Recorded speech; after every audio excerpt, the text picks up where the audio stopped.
but just so everyone's clear, when you ask these questions and design your tests and do your work, can we then assume that there is no fraud in the organization? No. Okay, thank you.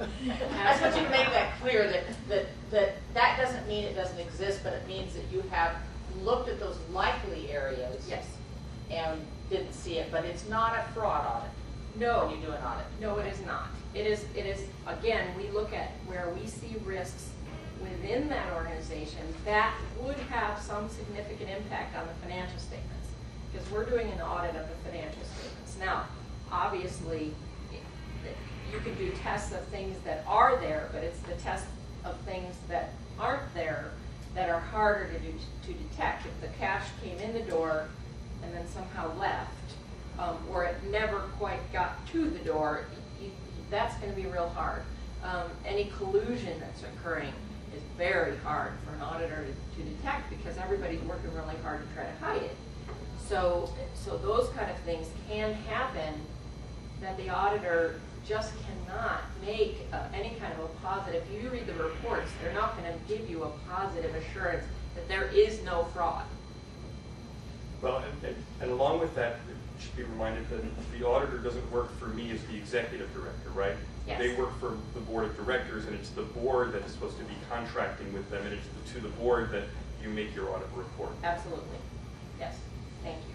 I think one of the standards has clarified that too. They've changed that term from management to those charged with governance. Right, those charged with governance. Yes. So they're saying you have to talk to people above management. Right. Right. I'll tell you, I just finished my 4th audit and survived my 4th audit. It goes to my board of directors tomorrow, in fact. And my favorite question is exactly what you said. In the first year, they asked, where could there be fraud? And I thought, there can't really be fraud. I would know about anything.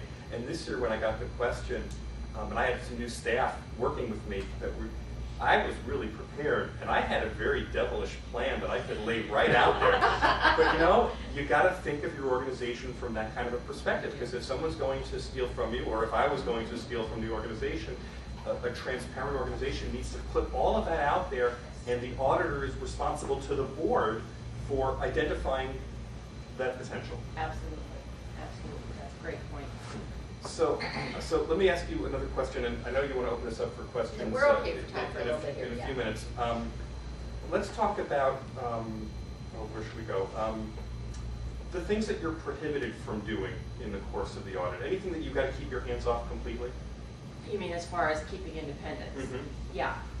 Well, one of the things that we have to, again, I think we've touched on it before, and that is how much we have to do to clean up the books in order to create GAAP statements.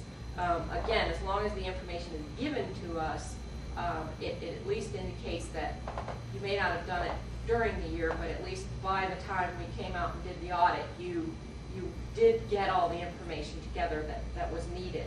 Another thing that we can't do, we're precluded from helping an organization implement a new accounting software.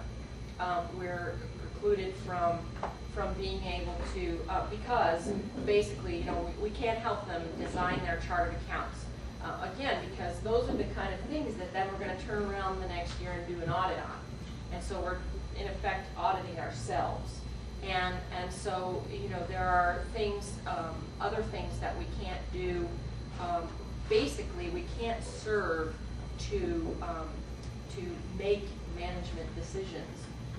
We can advise you on different things. So, for instance, if you lose your finance director and you ask us to help you with that, we can certainly help you with the screening. We can even be in the room and ask some questions when that happens, but we can't tell you who to hire. Because that is certainly a conflict. Again, because we're the ones choosing who we think you should. So we cannot make management decisions for you, and so it's kind of a global way of talking about the fact that if you're then going to also wait for us to clean up, you know, do all your depreciation.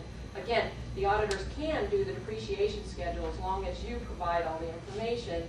You provide the lives and the depreciation method you want us to use.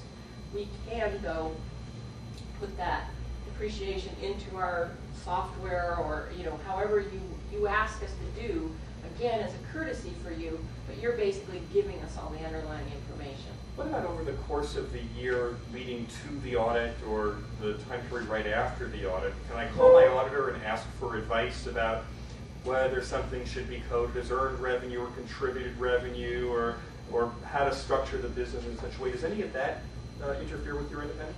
No, I don't see it that way. I mean, again, as long as you're not asking us to, to take all of the cash disbursements that you made during the year and code them and input them into your book, so we decide where they're supposed to go.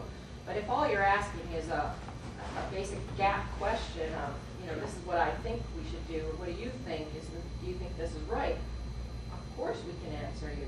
And it helps us to know when you're going to have new programs, new funding sources, new things during the year, so that we're not trying to catch up at the end of the year. And so if you're going to do something new, it's at least good for, again, to consult with us, and we can give you advice. We just cannot decide it all for you. This has been great. I hate to stop it because it's so great. We're rolling so great here, but I am going to open it up for questions at this point. We're going to open up to the people that are listening that aren't here.